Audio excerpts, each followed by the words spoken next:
When reporting on politics, how do you try and be fair and truthful with your reporting? Do you go out of your way to run an equal number of stories about members from both political parties? What's your process like in trying to remain objective with your reporting, particularly with high-profile, divisive issues? I don't go out of my way to, try to get, a story on Democrat or Republican, but because that's kind of hard to do in Nebraska because, I'm mostly focusing on state government now, and virtually every office holder is Republican. So, most of the legislators are. Every statewide constitutional office is, filled by a Republican. I think that's still the case after the election. And so you do tend to do more stories on Republicans, probably. So, but, I think you always try to be fair in every story that you do. And after doing it for almost 25 years, you kind of should have a pretty good idea how to do that. You just have to, anybody that wants to be a journalist has an interest in issues, and they probably are pretty, hopefully well read on issues, and they all have opinions. And I've heard them over the last 25 years in newsrooms I've worked in. And so the trick is to sort of try to put that aside, especially if it's something you have strong feelings about. And anybody who tells you they don't is lying, because, if you're a reporter and you don't have any opinion on issues, then it's kind of odd that you're a reporter almost. So I think they just need to be careful to try to set that aside and talk to both sides and get both perspectives. Why do you think that public officials move money around so that the official numbers are different than the real numbers? How do you believe the press is supposed to report on this type of information? I did an open records request on the city to kind of find out some of this stuff.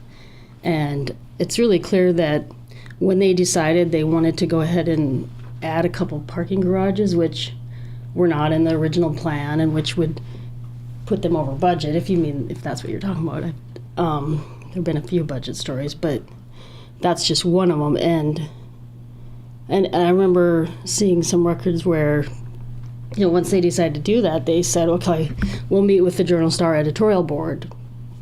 And so before they even go public with it, they meet with the Journal-Star editorial board, and that's for a reason. They want to make sure that board's on board with them. And I've seen them do that many times, when I worked for the Journal-Star. Do you believe that an elected official can govern responsibly if they have a financial stake in the legislation that they are voting on? Does it depend on the person, and should they have to abstain from certain issues? Well, I'm sure that there are certainly some that could do it, still vote responsibly or the right way or whatever but it's just always a good idea to not vote on something where you have a financial stake in it, because whether or not you could be impartial and that wouldn't affect your vote, there's always the appearance that it would, even if you are just an angel and you can totally set aside, that's just kind of standard procedure for them they should be abstaining from those kinds of votes. How do you think the evolution of social media and its impact on journalism has changed the way media outlets go about the issues of truth and fairness in reporting? Is it better or worse, and in what ways? I don't know that I feel like social media has affected truth and fairness so much as it's just made it all, it's kind of sped up the whole process in that as soon as you hear something, you can put it out on Twitter or Facebook right away, and then all the other reporters are scrambling, to jump on that story. Like, for example, when the last lieutenant governor, when I heard that a